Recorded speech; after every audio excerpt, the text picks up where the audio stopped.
Okay, and then dekat bahagian search box tu, ada juga ruangan untuk search box.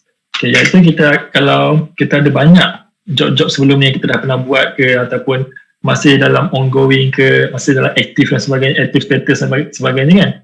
So kita boleh lah search dekat bahagian search box tu untuk cari kerja-kerja tu semua. Contoh macam kita dah kerja dah siap ke apa semua, kita nak cari balik kan. So tak perlulah kita nak scroll satu-satu apa semua, kita boleh search je dekat ruangan search box, search bar tu ataupun search box tu. Okay, faham Okay, so macam mana kita nak start bekerja, macam mana bila kita nak buat kerja tu, macam mana kita nak gunakan Freelancer Desktop app ni. Okay, so for start working, you need to choose the job that you want to complete. So pertama sekali, sebelum kita nak start apa-apa kerja, ingat dekat bahagian kiri tadi tu kan, dia ada listkan segala ataupun kesemua job awali kita yang still ongoing lagi, yang belum tamat lagi. Contoh macam kat sini ada satu je. Contoh kalau macam contoh lain, kalau kita ada 4, 5 dan sebagainya, so semua tu akan keluar. And then, okay, dia punya nasihat dia adalah make sure kita pilih job yang kita nak buat, kita pilih dengan betul. Janganlah contoh macam kita nak buat sekarang ni kita nak buat kerja A contohnya, tapi kita terpilih kerja B, dan itu akan jadi masalah nanti. Make sure kalau kita nak buat kerja A, kita pilih kerja A. Kalau kita nak buat kerja B, make sure kita pilih kerja B. Okay, and then lepas kita dah pilih kerja apa yang kita nak buat, so bila kita nak start je buat kerja, kita boleh tekan yang green timer button tu. Dia ada green button tu kan, kita nampak kat situ. Dalam button tu dia ada masa. So bila kita klik kat situ lah, masa tersebut akan berjalan. Masa tu lah yang kita akan track masa kita bekerja tu. Dia akan jalan berapa saat, berapa minit dan berapa jam. Dia akan jalan lah, jalan je. So kalau macam masa tersebut dah menunjukkan sejam, bermasa dah sejam lah kita bekerja.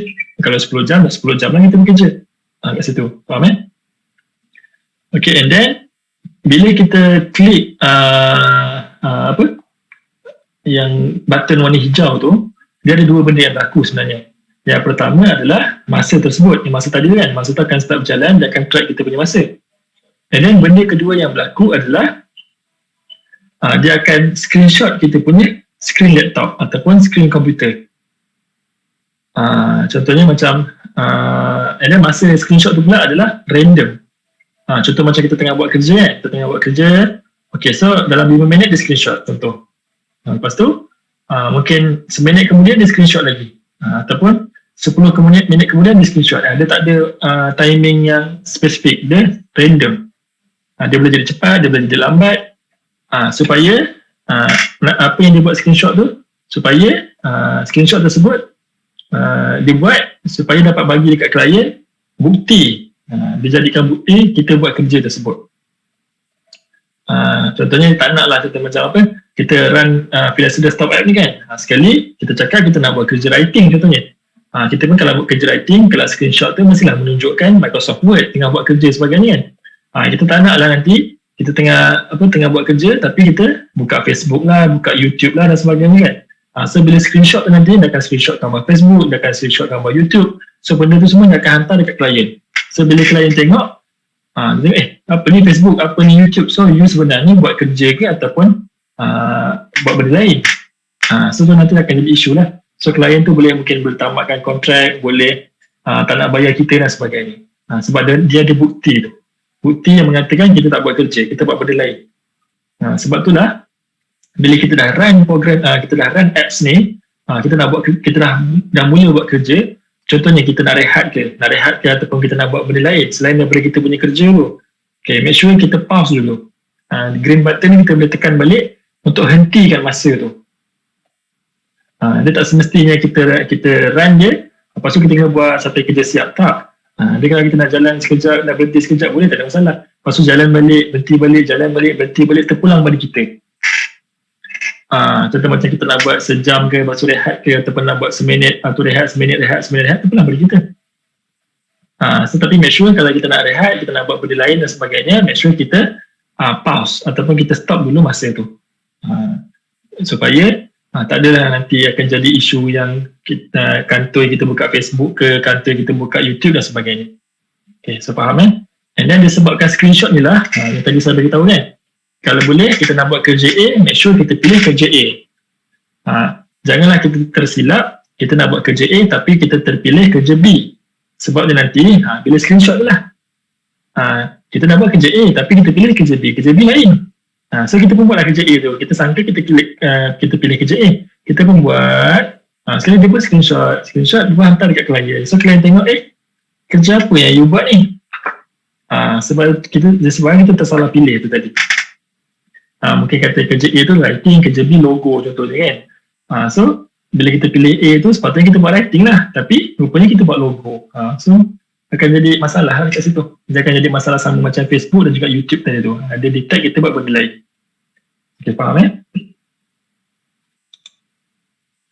Okay, and then Freelancer Desktop App ni, boleh kita gunakan masa offline ataupun kalau time offline pun kita kena gunakan juga ke? Jawapannya kita kena gunakan. Dekat sini kalau kita boleh baca, once the apps goes offline, there will be a notification at the top right of the screen. So you are offline. So there ada notification kat atas tu mengatakan kita tengah offline. And a pop-up will also appear to confirm that app is trying to reconnect. So pop-up ni akan keluar juga. Kita nak menunjukkan dia nak cuba nak reconnect lah, cuma tak ada internet. So while you are offline, you can still track your hours and save your session will be and your save session will be uploaded as soon as you have established internet connection. So walaupun kita tengah offline, kita still juga kena run apps ni. Dia punya masa tu still akan record juga. And then yang screenshot tu still dia buat juga. Cuma beza dia adalah masa tengah offline ni ataupun masa tengah tak ada internet ni, dia akan simpan dulu lah. Dia akan simpan screenshot lah, dia akan kumpul kan. So bila kita ada internet je, dia akan hantar lah semua sekali dekat kita punya klien. Dia macam tu. Bukannya kalau kita tengah tak ada internet, kita tengah offline, kita tak pakai benda, tak. Dia still kena pakai juga. Faham Okay, and then untuk dapatkan info lanjut mengenai Freelancer Desktop Apps ni, dengan apa itu Freelancer Desktop App dan info-info tambahan dan sebagainya lah, boleh pergi dekat link tu, www.freelancer.com/faq/topic.php bla bla bla panjang kan. So boleh pergi dekat link tu. Mungkin boleh screenshot lah saya punya slide ni. So habis. Laju kan? Laju ni baru berapa minit ni coach. So habis. Satu lagi saya nak beritahu ini macam boleh dikatakan sebagai precaution lah. Iaitu macam tadi kalau siapa-siapa yang ingat saya banyak kali reminds. Wajib download, wajib install, wajib download, install dan juga run program ni kalau buat hourly. Untuk mengelakkan kita daripada tak dibayar. Sebab sebelum ni pernah jadi satu kes, iaitu ada seorang-seorang kita punya partisipan juga, dia buat kerja hourly tapi dia tak sedar, dia terlupa yang dia tu tengah buat kerja hourly. Dia ingatkan dia buat kerja fixed price sebab dah biasa dengan fixed price kan. Sebab dia buat lah macam biasa, dia bawa dah siap, barulah dia hantar dekat klien. Dan bila dia hantar dekat klien, ada satu soalan daripada klien tu yang mengingatkan dia, iaitu dia terlupa nak guna Freelancer Desktop App ni. Iaitu masa dia hantar tu, klien tu tanya, kerja dah siap semua kan? Then berapa jam you bekerja sebenarnya untuk siapkan kerja ni? Sebab klien tu tak dapat detect dia punya Freelancer Desktop App tu, benda bukti tu tak ada. So yang kita ni partisipan tadi dah jadi masalah lah. Dia mungkin bekerja 10 jam, dia cakap klien, dia kata dia kerja 10 jam, tapi apa bukti dia? Bukti tu tak ada. So bila kalau benda ni berjadi, nanti isu payment tu nanti dia akan jadi masalah. Contohnya kita dah bekerja tu 20 jam, 30 jam, 10 jam dan sebagainya kan. Tapi kita terlupa nak run apps ni. So kita pun hantar kerja dah siap dekat klien. So klien tu nak bayar berpandukan apa? Kalau kita cakap 10 jam, 20 jam, kita cakap mulut saja kan. Benda tu semua tak ada bukti. Kita boleh main cakap je berapa-berapa. Ini semua melibatkan duit. So klien tu ada hak untuk tak nak bayar kita. Ataupun dia ada hak untuk bayar kita rendah dan sebagainya. So kalau kes macam ni berlaku, iaitu kita terlupa nak on Freelancer Desktop App ni untuk run, antara benda yang kita boleh buat adalah macam biasa, apa-apa benda yang berlaku yang ada masalah dan sebagainya, Okay, kita kena jujur dengan kita punya klien. Kita nego dengan dia. Kita kena bagi tahu dia. Contohnya macam, maaf lah, saya terlupa dan sebagainya nak buat ni semua kan. Lepas tu, total jam semua saya dah buat 10 jam contohnya. Kita kena cakap baik-baik lah dengan kita ni klien tu. Nego baik-baik dan sebagainya kan, kena slot talk semua kan. Kalau dapat klien yang okey, dia akan terima. Tapi kalau dapat klien yang tak okey, yang itu masalah. Contoh macam yang tadi cerita yang saya beritahu tu, yang partisipan tadi tu yang terlupa tu, okay, alhamdulillah klien dia okey. Lepas dia explain apa semua, dia bagi alasan semua kan, so klien dia terima. Klien dia cakap, okay, you buat kerja ni berapa jam? Dia kata 10 jam. Okay, tak apa, saya bayar you 10 jam. Tapi disebabkan ni hourly job, macam ni dia nak bayar. Freelancer dia start tak ada bukti semua kan. Okay, so klien dia tadi, dia tukarkan job tadi tu daripada hourly punya job kepada fixed price punya job. Dia tukarkan kepada fixed price punya job, harga 100 USD. Disebabkan yang kawan saya tu tadi, ataupun partisipan tu tadi, dia buat 10 jam and then dia punya rate dia adalah 10 USD. So 10 sama dengan 100 USD kan.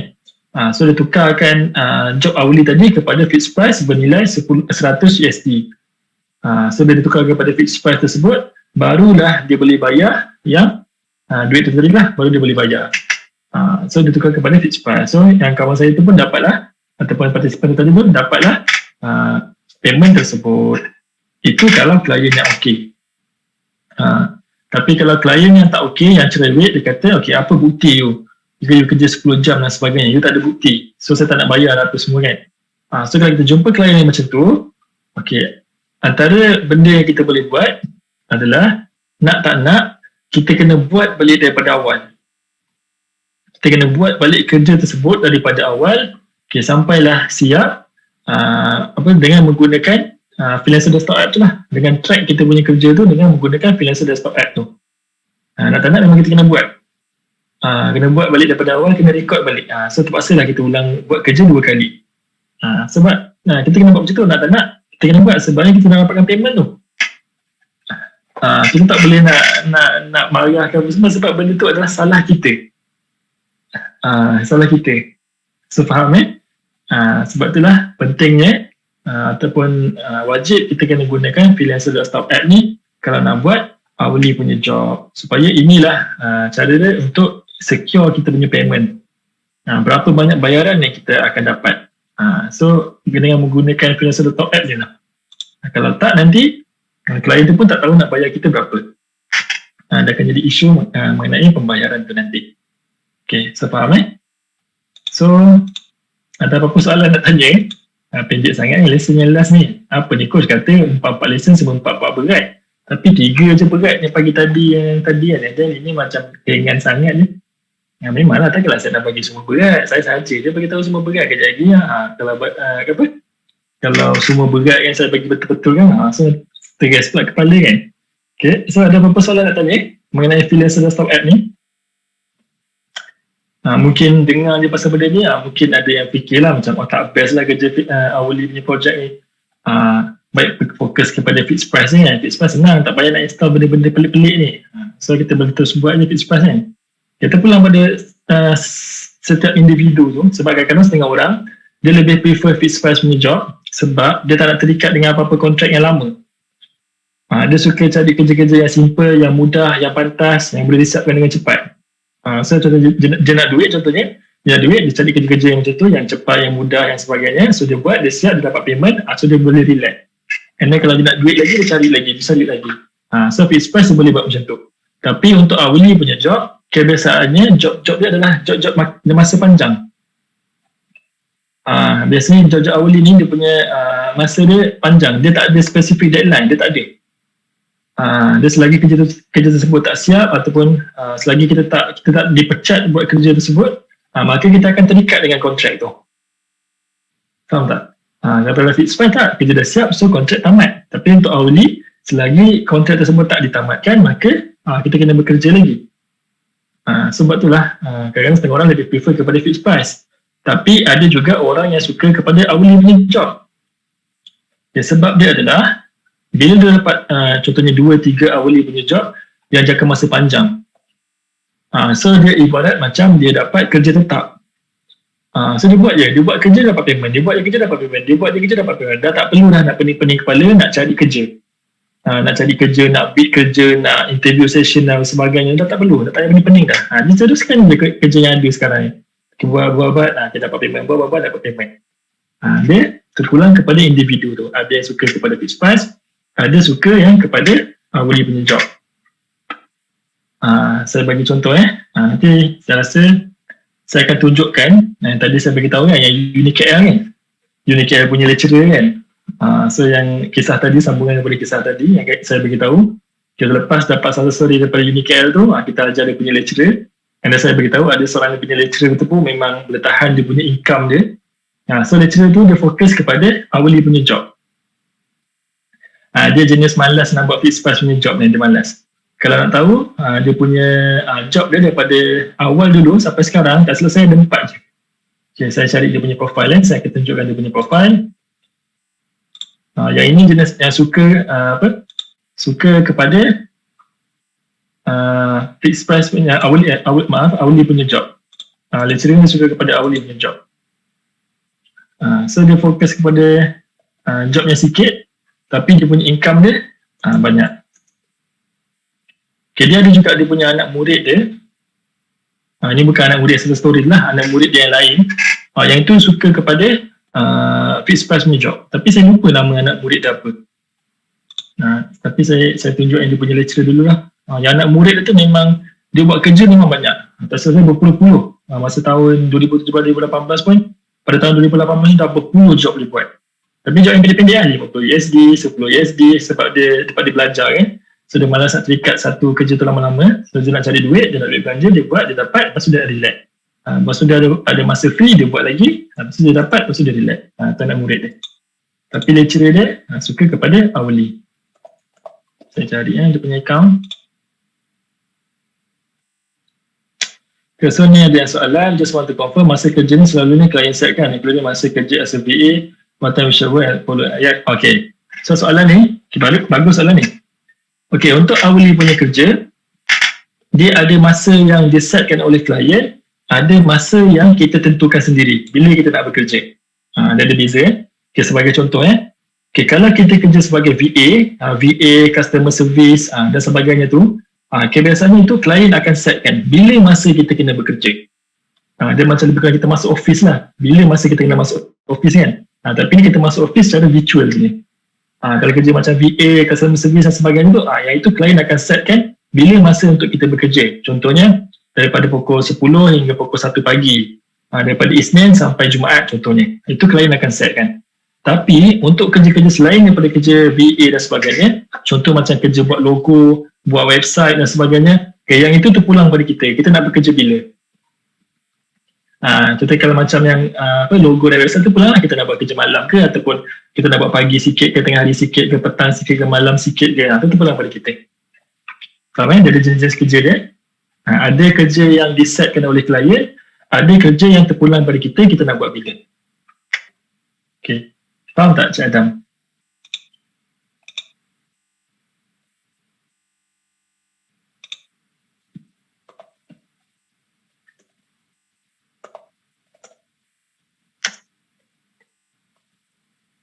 Cik Adam dengar ke saya cakap tadi? Okay, saya boleh respon kan. Okay, so kalau faham, okay, terima kasih. Okay, so ini saya jumpa dah lecturer UniKL tersebut. Okay, saya akan tunjukkan dekat skrin.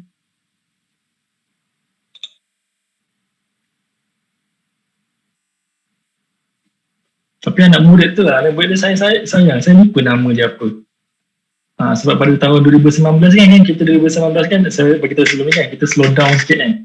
Setelah slow down tu, saya pun dah, dengan training ni, saya dah jarang sikit terlibat lah. Lepas tu saya pun jadi lupa nama anak murid dia apa. Tapi dah lecturer tu saya ingat. Ni saya akan tunjuk. Okay, so dekat skrin sekarang. Sekejap saya zoom sikit. Okay, ini adalah lecturer UniKL tersebut. Tapi kalau kita perasan, ini adalah platform lain, bukannya freelancer.com. Ini adalah platform upwork.com. Dia macam freelancer.com tapi dia lain sikit. Dulu, saya cerita sikit kisah dia. Okay, dulu segala latihan Glow ataupun segala training Glow kan, kita akan gunakan upwork.com ni. Ni upwork.com ni yang kalau bahasa Melayu ni kalau kita translate kerja atas kan. So dulu memang kita akan guna platform ni. Sebab apa kita guna platform ni? Disebabkan platform ni dia lebih boleh dipercayai. Sebab kebanyakan freelancer yang masuk and then klien-klien yang masuk ni dah ditapis. So kiranya bukan sembarangan orang boleh masuk. So kiranya bila kita job-job yang ada dalam ni, bila dikatakan job-job semua tu, dia punya percentage yang legit punya job tu tinggi lah. Sebab semua tu dah ditapis. Tapi kalau freelancer.com, tak. Freelancer.com siapa-siapa je boleh join. So sebab tu lah banyak scammer dan sebagainya. Sebab siapa boleh join kat freelancer.com. Tapi kalau Upwork ni, dia tapis. So dia lebih legit lah, job-job semua lebih legit dan sebagainya. Dulu memang kita ajak Upwork. Tapi isu dia, kenapa kita stop ajak Upwork? Sebab dia punya tapisan dia tu, makin lama makin ketat. Makin ketat. Kiranya untuk freelancer-freelancer baru yang macam kita ni, contoh macam kita buat kelas dan sebagainya kan, sangat susah untuk lepas. Sebab dia punya proses adalah kita kena register dalam Upwork.com ni. So, sebelum kita boleh cari apa-apa kerja, kita kena siapkan dulu kita punya profile. Kita kena bagi yang terbaik, kita punya gambar, headline, portfolio dan sebagainya, kita kena bagi yang terbaik. So, lepas profile itu dah siap, dia ada proses review. Apa akan review kita punya profile tu. So, itulah yang menentukan kita punya masa depan. Kalau review tersebut lepas, maka bolehlah kita cari job dalam ni. Tapi kalau review kita tak lepas, maka tak bolehlah cari job. Sebab itulah kita dah tak ajar. Sebab dulu masa zaman-zaman yang dia tengah betul-betul strict tu, kalau dalam kelas saya contohnya, dalam ada 30-40 orang, yang lulus tu kurang daripada 5. Bayangkan kan, daripada 30-40 orang saya ajar kan, yang lulus tu kurang daripada 5. So bila yang lain yang tak lulus ni, yang lagi contoh 25 orang, 35 orang yang tak lulus ni, macam mana? Takkan saya nak ajar 5 orang yang lulus tu saja. Sebab itulah kita beralih kepada freelancer.com. And then lepas ni kalau siapa-siapa kan yang rasa memang nak dah berjaya dekat freelancer.com, dah tahu dah dia punya dia punya workflow dia, dah familiar dah dengan dia punya cara dan sebagainya kan, and then dah mahir dah nak buat portfolio, profile dan sebagainya, nak try sesuatu yang baru, bolehlah join Upwork.com ni. Memang saya recommend. Dalam ni boleh dikatakan susah lah nak jumpa fake job apa semua tu, susah sebab yang dia punya tapisan itu. So itulah sedikit sebanyak saya punya bebelan mengenai Upwork. Tapi satu je Upwork ni saya tak suka. Upwork ni dia punya fee dia, kita ingat fee setiap platform dia ada fee. Fee untuk Upwork ni adalah 20%. Kalau freelancer.com 10% je kan, 10% pun kita rasa dah banyak dah. Tapi Upwork.com ni dah akan ambil 20%. So lagi sekali ganda lebih banyak daripada freelancer.com. So lepas ni kalau siapa-siapa nak join, jangan terkejut lah. Okay. So ini adalah account ataupun profile lecturer UniKL tersebut. So namanya adalah Muhammad Faizuddin. N tak selesai, nama N ni Mahmud tak selesai, nama ayah dia. Okay, so kita boleh tengok dia asal daripada Selangor, Malaysia. Lepas tu dia 100% job success. So semua job dia semua dia dapat, siapkanlah. Okay, and then apa yang dia buat, dia punya skill dia adalah machine learning, embedded system dan juga human computer interaction. So kita tengok dia punya hourly rate dia sangat-sangat tinggi, 100 USD per hour, dahsyat sangat yang dia letak ni. Okay, and then kita boleh tengok dia punya profile summary dia tulis, I am a faculty member at University Kuala Lumpur. I hold a PhD in computer science with concentration in human computer machine interaction, SI blah blah blah. Dia punya kepakaran lah. So kat sini memang tulis UniKL kan, so dia memang lecturer UniKL.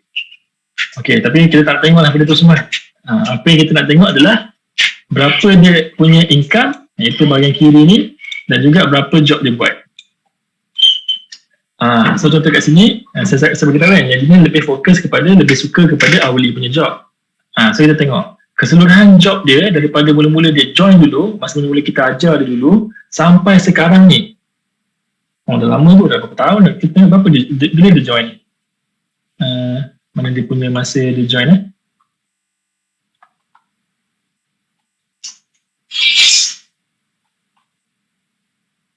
Kita apa tengok pula rasa 2000 apa kiranya tarikh dia register profile ni kan. So dia join dulu masa 2017. So daripada 2017 sampai sekarang 4 job je dia buat. Sekali sikit yang 4 job kan, 3 tahun buat 4 job je. Tapi kita kena tengok dia punya total earning dia adalah 20k USD lebih. 4 job saja tapi dia punya earning dia 20,000 USD lebih. So tukar dengan duit Malaysia lebih kurang 80,000 lebih lah kan, lebih kurangnya. So 80,000 lebih dengan hanya 4 job je. So kita boleh tengok job apa sebenarnya yang dia buat. So kita boleh tengoklah dia punya work history dia. Kita tengok dia punya work history dia. Okay, so kita tengok kat sini completed job ada 3. Ada 3 je job yang dah complete. Okay, so yang pertama adalah PhD correction and edit. So yang dia buat pada tahun 2018 hingga 2019. So dia dapat 250 USD. So ini adalah fixed price punya projek. Okay, so satu projek settle.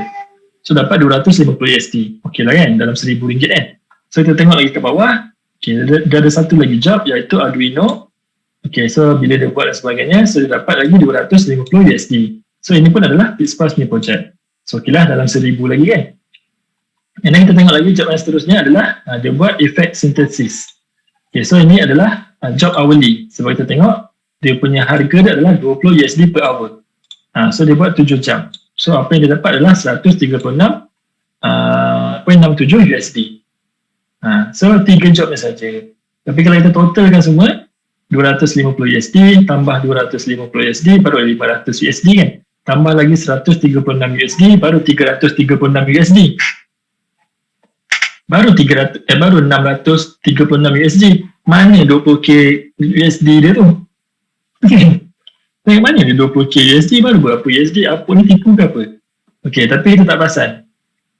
Ada satu job lagi dalam in progress. So bermaksud dalam kat in progress ni, yang ini adalah kerja-kerja yang tak siap lagi. So dia ada satu kerja yang tak siap lagi daripada dulu sampai sekarang, iaitu hourly punya job. Nama job tersebut adalah research discussion. So dia mula dapat job ni pada 2017 sampai sekarang. Kerja ni tak tamat lagi, kontrak dia tak habis lagi. Kalau kita tengok status adalah job in progress. So kita boleh tengok untuk job ni saja dia dah generate income sampai 20,220 USD. Untuk satu job ni saja, untuk job hourly.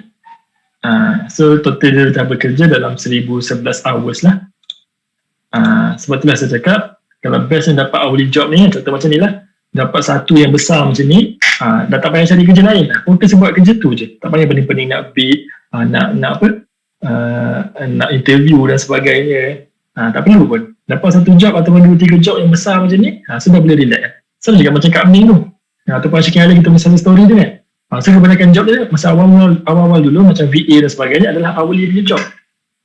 Dia dapat job-job macam tu, dia dah macam jadi pekerja tetap dah. So dia buat je dapat duit, dia buat je dapat duit. Tanpa perlu susah nak cari kerja dan sebagainya.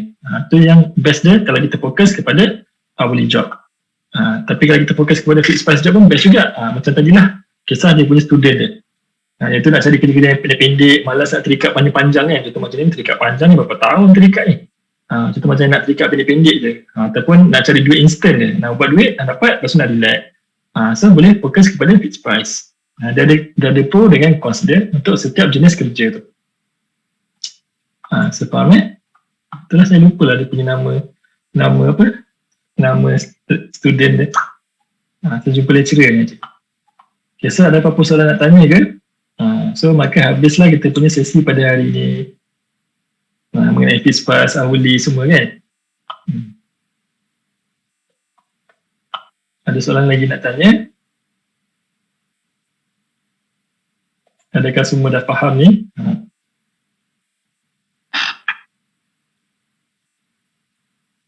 Lagi satu, okay, ni adalah Upwork. Satu lagi kalau siapa yang berminat kan.